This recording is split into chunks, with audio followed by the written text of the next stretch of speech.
அது இருக்கிறது ஒரே ஆள் மனிதன் மட்டும்தான். இது இல்லைன்னா யாரும் சொல்லக்கூடாது. ஏன்னா இதுதான் இங்க உண்மை. இங்க நம்ம எல்லாருமே துன்புறுத்து ஒரே காரணம் யாருன்னு கேட்டா மனிதன் மட்டும்தான். உண்மைதானே? வேற யாருமே இங்க யாரையும் துன்புறுத்தல. மனிதன் யார சொல்றீங்களோ அந்த மனித துன்புறுத்தல் தான் இங்க உண்மை நடக்குது. ஏன் நடக்குதுன்னா அவங்ககிட்ட அன்பு கருணை இல்லை. அதனால இந்த விளைவு ஏற்படும். அதெல்லாம் போனதுக்கு தான் வல்லா சொல்லிட்டு போன அறிவுரை தெரிந்தவருக்கு உயிர் இருக்கே கடவுள் பண்ணி எதுவுமே பண்ணாது. ஜீவகாரம் பிற உயிர் மேல அன்பா இந்த அன்பு வந்துச்சுன்னா இந்த உலகத்தையே ஒரு குறைவுக்கு ஆளலாம் ஒரே மனிதன். எல்லாரும் தேவையில்லை, இவ்வளவு பேர் தேவை.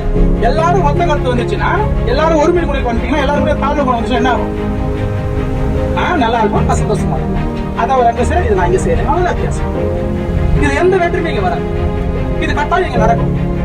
ஏன்னா இது நடந்தா மட்டும்தான் நம்மளால தீர்வு, இல்லைன்னா தீர்வு கிடையாது. யாருக்கிட்ட யாரை காப்பாற்றணும் பாருங்க. நம்ம கிட்ட இருந்து நம்மளே காப்பாத்திக்கிற செயலை செய்ய சொல்லிதான் நம்ம சொல்லி வேற யாருக்கிட்ட இருந்து நம்ம யாரையும் காப்பாற்ற சொல்லுங்க. உங்ககிட்ட இருந்து உங்களை காப்பாத்திக்கோ. அது உங்ககிட்ட நம்ம காப்பாத்தினா உங்ககிட்ட கருணை வந்தா மட்டும்தான் சாத்தியப்படலாம், சாத்தியப்படாது.